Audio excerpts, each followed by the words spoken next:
Hello everyone, welcome back. This is Rohit Semwal. तो आज की इस वीडियो में ना हम लोग समझेंगे कि किस तरीके से आप लोग BOQ bid government e market place के ऊपर पार्टिसिपेट कर सकते हो।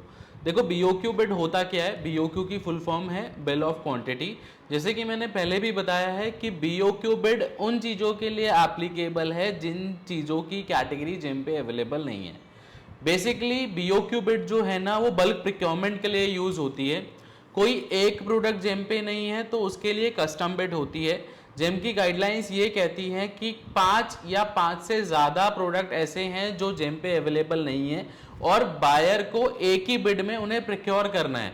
तो उसके लिए बायर BOQ बिड क्रिएट कर सकते हैं।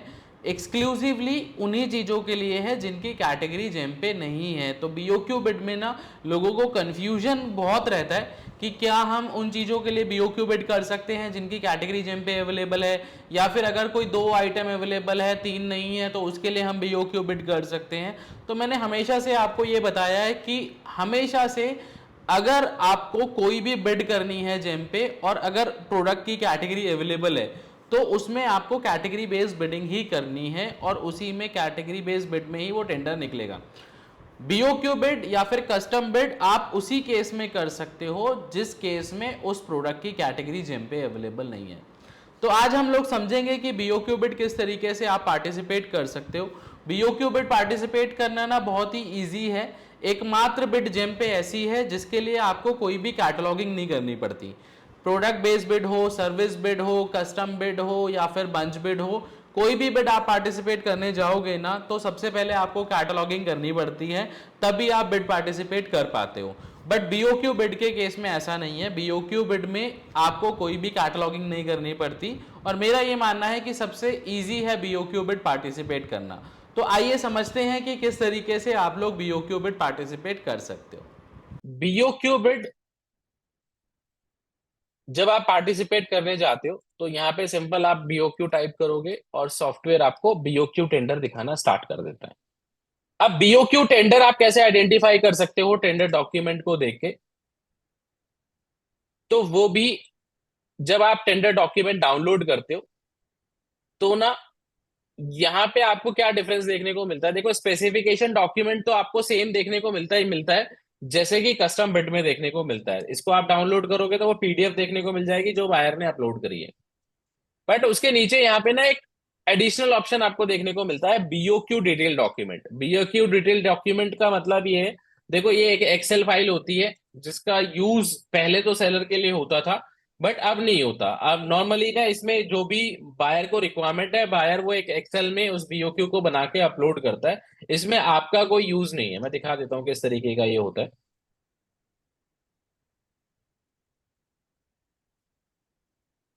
जैसे ये बीओक्यू डॉक्यूमेंट है बट इसमें कोई ना आपके लिए कुछ भी एप्लीकेबल नहीं है। पहले मतलब आज से 7-8 महीने पहले की बात करूं तो सेलर के इसमें रोल हुआ करता था। सेलर को ना इसी बीओक्यू में अपने प्राइस डाल के अपलोड करने होते थे बट अब सिस्टम चेंज हो गया है।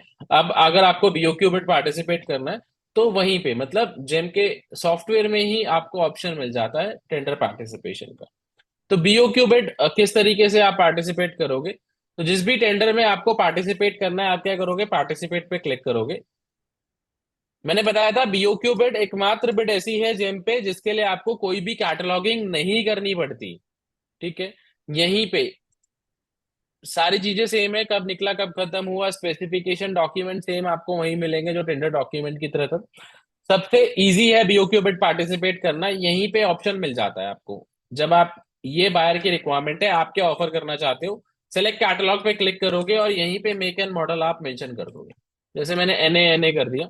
जो भी आपके लिए एप्लीकेबल होगा ना, आपको हर एक आइटम के अगेंस्ट में जो भी उसका मेक मॉडल HSN कोड होगा वो आपको सही मेंशन करना है। देखिए ये सही मेंशन करिएगा क्योंकि इन केस अगर आपको ऑर्डर मिल जाता है ना तो ये जो इन्फॉर्मेशन आप यहाँ पे डाल रहे हो यही इन्फॉर्मेशन आपके परचेज ऑर्डर पे रिफ्लेक्ट करती है। HSN कोड भी यही आएगा, मेक एंड मॉडल भी यही आपके उस पे जो परचेज ऑर्डर होगा यही सेम रिफ्लेक्ट करता है।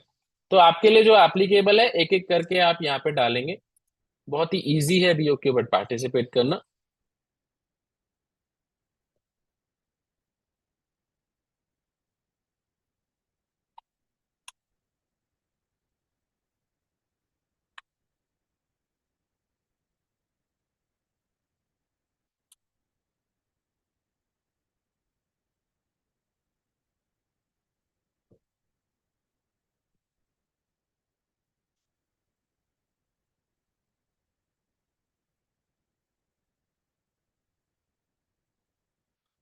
ठीक है, इसके बाद का जो प्रोसेस है बिल्कुल सेम है। जैसे यहाँ पे एक एक करके आप प्राइस डालोगे, जैसे 5 आइटम है तो इसका एक एक करके आप प्राइस डालोगे जो भी आप ऑफर करना चाह रहे हो, और सॉफ्टवेयर आपको टोटल करके दिखा देता है। इसके बाद आपको डॉक्यूमेंट अपलोड करने हैं, ओटीपी डालना है और इस टेंडर को सबमिट करना है।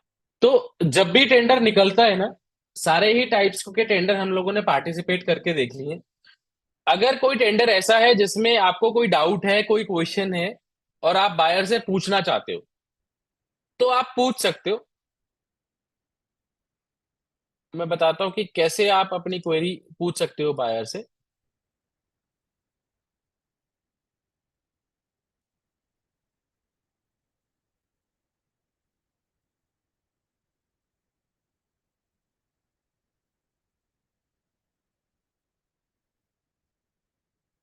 ठीक है। जब भी टेंडर निकलता है ना, स्टार्टिंग के 4 डेज में ना आपको हर एक टेंडर के अगेंस्ट में यहाँ पे एक ऑप्शन मिलता है क्रिएट रिप्रेजेंटेशन का।